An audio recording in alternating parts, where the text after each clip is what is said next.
Alright, what you see here is a Singer 500.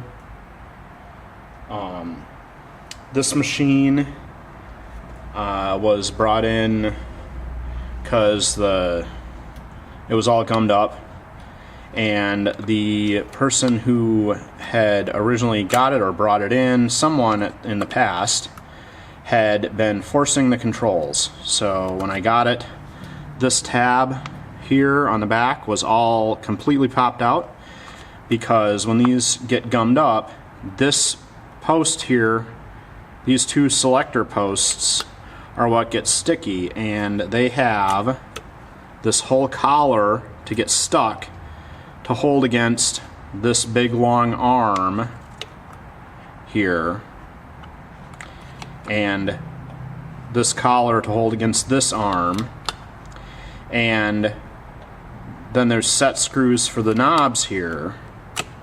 And if you turn on the knobs on your 401 or your 500, or you jam on the selector buttons for your touch and sew, I forget if that's a 603, I forget which 600 series that is. Any of those machines, the leverage out here on these knobs is too much, and you can seriously damage the selector setup if you push on it too hard. So if you get one of these and it won't change stitches, the first thing you need to do is get inside and clean these posts. This machine was also out of time, and I'm going to include the AndyTube video. Removing this cam stack is actually quite easy and simple, and with the cam stack here out of the way, you can really get a toothbrush in and scrub these posts off, because they've got all these teeth that collect goop, and then the goo in those teeth runs out onto the post and sticks them up again.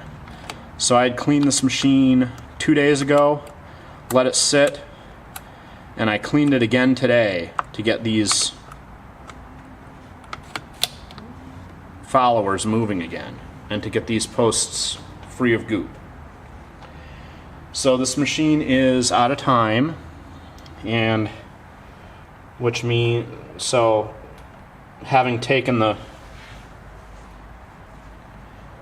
cam stack out to get at these, we are going to need to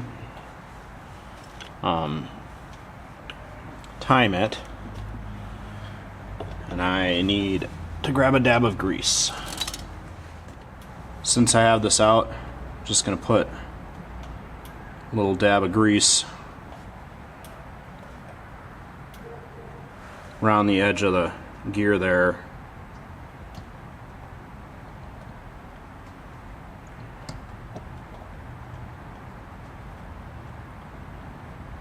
Drop it in on the post, and then I'm going to attempt to hit the gear tooth spot on with the timing here. So per the AndyTube video, and I double checked it, I have the needle bar in the far low position, and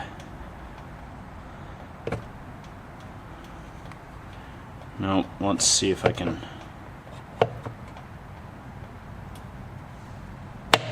Alright, that's the tooth I caught, and my other tooth option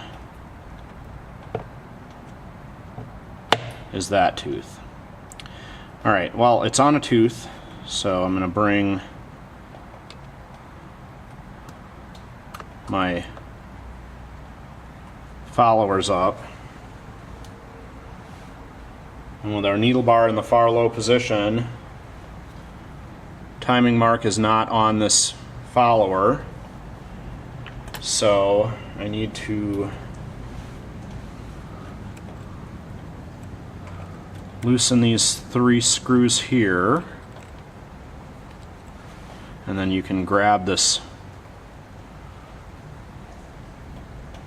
post here and turn. AndyTube said the manual states you should only turn it clockwise, so and that is, I'm certain, to deal with backlash in this gear if there's any. So the the clever trick for that is to turn counterclockwise way ahead here and then turn clockwise until the marks are lined up here.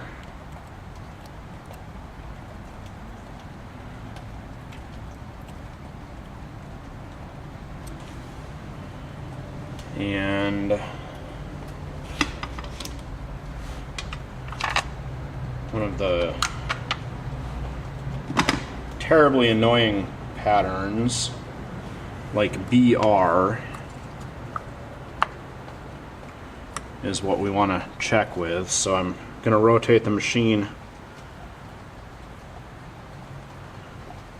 one turn and watch the needle bar, and the needle bar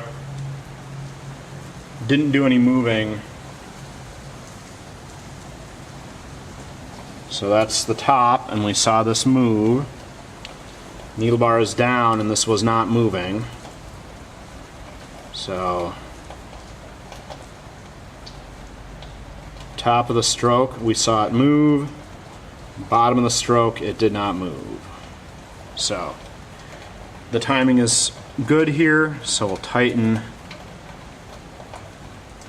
these 3 screws,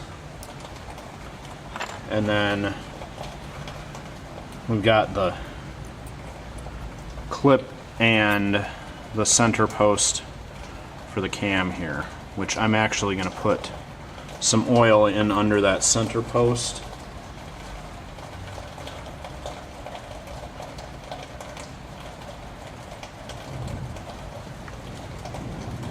Because while I cleaned that cam stack shaft, I did not oil it on video here, and I oiled it a bit before, so I don't know how much of the oil has run off.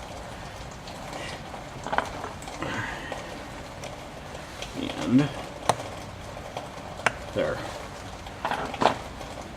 Got that all in place now. And like I said, I will link the AndyTube video, but quick and dirty, to get these 400, 500, 600 cam selector setups cleaned, don't force the controls, just come in here, get these 2 posts clear, and check your cam stack timing.